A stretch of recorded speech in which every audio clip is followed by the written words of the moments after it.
नमस्कार विद्यार्थी मित्रांनो, आज आपल्याला भूगोल विषयी काही पेपरला आलेले पीवायक्यू क्वेश्चन पेपर सॉल्व्ह करून घ्यायचे आहे। तर चला वळूया पहिल्या क्वेश्चन कडे। आपला पहिला क्वेश्चन आहे, माउंट एव्हरेस्ट हे जगातील सर्वात उंच शिखर डॅश डॅश पर्वत रांगेत आहे। पहिला ऑप्शन आहे कुमाऊ हिमालय, दुसरा आहे नेपाळ हिमालय, तिसरा आहे आसाम हिमालय आणि चौथा आहे काश्मीर हिमालय। तर योग्य उत्तर आहे याचं नेपाळ हिमालय।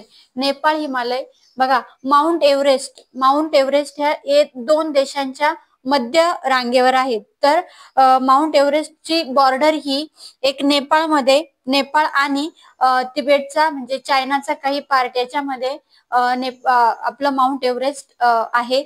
आणि माउंट एव्हरेस्टची उंची जर मीटर मध्ये म्हटलं तर 8550 मीटर आणि 29035 फीट इतकी आहे। आणि पृथ्वीवरील सर्वात उंच शिखर म्हणून माउंट एव्हरेस्टला कन्सिडर केलं जातं। आपल्या भारताची पहिली महिला 1984 मध्ये बचेंद्री पाल हिने माउंट एव्हरेस्ट पहिले सर केला होता किंवा चढली होती। त्यानंतरचा पुढचा क्वेश्चन आहे आपला, भारताला एकूण डॅश डॅश किलोमीटरचा समुद्र किनारा लाभलेला आहे।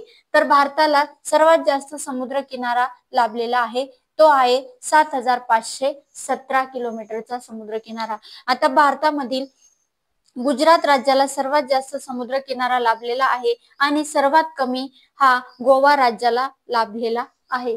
त्यानंतर पुढचा क्वेश्चन आहे, भारताला डॅश डॅश किलोमीटर लांबीची भूसीमा लाभलेली आहे। ऑप्शन पहिला आहे 14300, दुसरा ऑप्शन 15200, तिसरा 16500 आणि चौथा ऑप्शन 15000। तर याचं योग्य उत्तर आहे 15200। त्यानंतर पुढचा क्वेश्चन आहे, भारतात डॅश डॅश हे राज्य भूवेष्टित आहे। भूवेष्टित म्हणजे काय, त्या राज्याच्या चारही बाजूला काय जमिनीचा भाग आहे। तर गुजरातला तर येणार नाही, महाराष्ट्र येणार नाही, ओडिसा पण येणार नाही। ऑप्शन नंबर 2 करेक्ट आहे। मध्य प्रदेश राज्य हे काय आहे, भूवेष्टित आहे, म्हणजे त्याच्या चारही बाजूने काय आहे, जमीन आहे। त्यानंतर पुढचा क्वेश्चन आहे, क्षेत्रफळाच्या दृष्टीने सर्वात मोठे राज्य कोणते। बघा ऑप्शन मध्ये, आता इथे ऑप्शन मध्ये कन्फ्युजन होऊ शकतं, बिहार तर येणार नाही पण या तिघांपैकी कन्फ्युजन होऊ शकतं। क्षेत्रफळाच्या दृष्टीने पहिला ऑप्शन आहे राजस्थान, दुसरा आहे उत्तर प्रदेश, तिसरा आहे मध्य प्रदेश आणि चौथा आहे बिहार। यातलं योग्य आन्सर आहे तुमचं राजस्थान। राजस्थान हे राज्य क्षेत्रफळाच्या दृष्टीने सर्वात मोठे राज्य मानले जाते। राजस्थान नंतर मध्य प्रदेशचा नंबर लागतो आणि 3 नंबरला आपलं महाराष्ट्र राज्य आहे।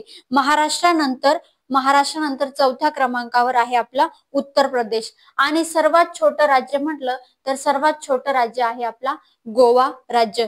गोवा राज्याला फक्त आणि फक्त 3702 किलोमीटरचा भाग आहे। राजस्थानचं क्षेत्रफळ आहे 3,42,239 वर्ग किलोमीटर। आणि महाराष्ट्राचं क्षेत्रफळ तुम्हाला कमेंट मध्ये सांगायचं, आपल्या महाराष्ट्र राज्याचं क्षेत्रफळ किती आहे। त्यानंतर पुढचा क्वेश्चन आहे, भारताची सीमारेषा सर्वात जास्त कोणत्या देशाला लागून आहे। ऑप्शन आहे चीन, पाकिस्तान, बांगलादेश आणि भूतान। तर सर्वात जास्त सीमा ही बांगलादेश या राज्याला लागून आहे। बांगलादेश नंतर लागतो चीनचा नंबर, चीन नंतर आहे पाकिस्तान। पहिले आहे बांगलादेश, दुसरा आहे चीन, तिसरा आहे पाकिस्तान आणि सर्वात कमी असेल तर ती अफगाणिस्तान या देशाची आहे। ती फक्त आणि फक्त 106 किलोमीटरची भूसीमा लागलेली आहे। आणि बांगलादेशला जवळजवळ 4096 किलोमीटरची भूसीमा लाभलेली आहे। नंदादेवी शिखर हे डॅश डॅश हिमालयात आहे। ऑप्शन नंबर 1 कुमाऊ, 2 नेपाळ हिमालय, 3 काश्मीर हिमालय आणि 4 चीन हिमालय। तर याचं योग्य उत्तर आहे कुमाऊ हिमालय। कुमाऊ हिमालय हे उत्तराखंड राज्यामध्ये स्थित आहे। आणि नंदादेवी शिखर हे भारतातील 2 नंबरचं उंच शिखर मानलं जातं। नंदादेवी शिखराला जुनं नाव सुनंदा देवी शिखर असंही होतं। नंदादेवी शिखराची उंची ही 7434 मीटर इतकी आहे, किंवा रॅन्डमली 7817 मीटर आहे सॉरी। आणि नंदादेवी शिखर हे आपल्या भारतातील 2 नंबरचं शिखर आहे। तर पहिलं 1 नंबरचं सर्वात उंच शिखर कुठलं आहे भारतातलं, तर ते आहे कांचनगंगा। कांचनगंगा हे भारत आणि नेपाळ या 2 देशांच्या सीमेवर स्थित आहे। त्यानंतर पुढचा क्वेश्चन आहे, 2 नद्यांच्या दरम्यान असलेल्या भूमीस काय म्हटलं जातं। ऑप्शन आहे बाबर, 2 दुआब, 3 तराई, 4 दुर्ग. तर बघा दोन नद्यांचा जो प्रदेश असतो किंवा दोन नद्यांच्या दरम्यान असलेली जी भूमी असते त्या भूमीला दुआब असं म्हटलं जातं. म्हणजे दोन नद्या एकमेकांच्या काय असतात, अटॅच असतात, त्याला काय म्हटलं जातं, दुआब म्हटलं जातं. त्यानंतर पुढचा क्वेश्चन आहे, गंगा नदी डॅश डॅश मैदानात प्रवेश करते. गंगा नदी रुद्रप्रयाग, ऋषिकेश, गढवाल आणि प्रयागराज. तर गंगा नदी ही रुद्रप्रयाग या मैदानामध्ये प्रवेश करते. गंगा नदीचा उगम उत्तराखंड राज्यामध्ये होतो. गंगा नदी उत्तराखंड मधील गंगोत्री या ठिकाणावरून उगम पावते आणि भारताची सर्वात मोठी नदी म्हणून गंगा नदीला ओळखलं जातं. त्यानंतर पुढचा क्वेश्चन आहे, अंदमान समूहातील डॅश डॅश बेट हे भारतातील एकमेव जागृत ज्वालामुखी बेट आहे. तर अंदमान समूहातील बॅरन बेट हे भारतातील एकमेव जागृत ज्वालामुखी बेट म्हणून ओळखलं जातं. त्यानंतर पुढचा क्वेश्चन आहे, पश्चिम घाटातील सर्वात उंच शिखर खालीलपैकी कोणते आहेत. तर बघा ऑप्शन आहे अनाईमुडी, दोडा बेट्टा, निलगिरी आणि कळसुबाई. आता याच्यामध्ये कन्फ्युजन होऊ शकतं, पश्चिम घाट म्हटल्यावर कळसुबाई येईल, पण ऍक्च्युअल कळसुबाई आन्सर नाहीये, त्याचा आन्सर आहे अनाईमुडी शिखर. अनाईमुडी शिखर हे आपल्या केरळ राज्यामध्ये स्थित आहे आणि ते सर्वात उंच शिखर म्हणून ओळखलं जातं. त्याची उंची आहे 2695 मीटर इतकी. हे कुठलं आहे, पश्चिम घाटातलं सर्वात उंच शिखर आहे. त्यानंतर पुढचा क्वेश्चन आहे, हिमालयातील कांचनगंगा पर्वताची उंची किती. आता बघा हाच क्वेश्चन आपण इथे पण याचं एक्सप्लेनेशन बघितलं होतं. हिमालयातील कांचनगंगा पर्वत शिखराची उंची सर्वात जास्त, भारतातील सर्वात उंच शिखर म्हणून ओळखल्या जाणाऱ्या पर्वताचं नाव आहे कांचनगंगा शिखर. याची उंची आहे 8586 मीटर इतकी. याच्यानंतर 2 नंबरचं आहे नंदादेवी शिखर. नंदादेवी शिखर हे कुमाऊ हिमालयात आहे. तर कांचनगंगा शिखराची उंची किती आहे, 8586 मीटर इतकी आहे.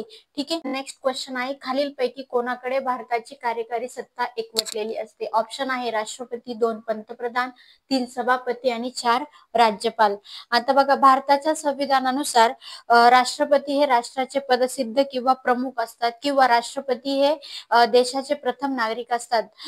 त्यांना पण नाममात्र कार्यकारी अधिकार दिलेले असतात आणि उरलेले सर्व कार्यकारी अधिकार किंवा सत्ता ही पंतप्रधानांकडे असते. म्हणून आपल्या क्वेश्चनचा आन्सर आहे भारताची कार्यकारी सत्ता ही सर्व पंतप्रधानांकडे एकवटलेली असते. त्यानंतर नेक्स्ट क्वेश्चन आहे, खालीलपैकी कायद्याची निर्मिती कोण करतात. तर ऑप्शन आहे सर्वोच्च न्यायालय, उच्च न्यायालय, राष्ट्रपती आणि कायदे मंडळ. आता बघा कायद्याची निर्मिती ही संसद आणि राज्य विधानसभा पार पाडते. म्हणजेच काय, थोडक्यात कायदे मंडळाद्वारे कायद्याची निर्मिती ही केली जाते. म्हणजे आपला आन्सर आहे ऑप्शन नंबर 4 कायदे मंडळ. त्यानंतर नेक्स्ट क्वेश्चन आहे, ग्राहक हक्क संरक्षण कायदा डॅश डॅश वर्षीचा आहे. तर ग्राहक हक्क संरक्षण कायदा हा 1986 या वर्षीचा आहे. कालच्या लेक्चर मध्ये आपण शिक्षण हक्क कायदा शिकलेलो होतो. तर शिक्षण हक्क कायदा कोणत्या वर्षीचा आहे हे तुम्हाला कमेंट मध्ये सांगायचं आहे. त्यानंतरचा नेक्स्ट क्वेश्चन आहे, भारतामध्ये माहितीचा अधिकार कोणत्या वर्षी संमत करण्यात आला. तर ऑप्शन आहे 2001, 2003, 2004 आणि 2005. तर बघा याचा आन्सर आहे ऑप्शन नंबर 4 2005. आता बघा राईट टू इन्फॉर्मेशन ऍक्ट हा TCS आणि IBPS च्या आवडतीचा क्वेश्चन आहे. बघा RTI ऍक्ट म्हणजे राईट टू इन्फॉर्मेशन ऍक्ट, याची सुरुवात 2005 म्हणजेच 15 जून 2005 या दिवशी सुरू करण्यात आली होती. पण पुढे 120 दिवसानंतर हा कायदा अंमलात आला. म्हणजे 12 ऑक्टोबर 2005 मध्ये हा कायदा अंमलात आला होता. आता बघा कायदा कधी तयार झाला आणि कायदा अंमलात कधी आला या 2 डेट पण एक्झामला विचारल्या जाऊ शकतात. तर कायदा तयार कधी झाला, 15 जून 2005 ला तयार झाला आणि त्याच्या 120 दिवसानंतर म्हणजे 12 ऑक्टोबर 2005 मध्ये हा कायदा काय केला गेला, अंमलात आणला गेला. आता इथे फक्त आपल्याला इयर विचारलं होतं म्हणून 2005 करेक्ट आहे, पण जर डेट आणि मंथ विचारली तर तिकडे पण लक्ष द्यावं लागेल. त्यानंतर नेक्स्ट क्वेश्चन आहे, सर्वोच्च न्यायालयाचा न्यायाधीश होण्यासाठी किमान वयोमर्यादा किती असावी? आता बघा, सर्वोच्च न्यायालयाचा जो न्यायाधीश असेल त्याची किमान वयोमर्यादा किती असावी, या असा क्वेश्चन विचारलाय. ऑप्शन आहे 35 वर्ष, 30 वर्ष, 40 वर्ष आणि वयाची किमान अट नाही. तर याचं योग्य आन्सर आहे वयाची किमान अट नाही.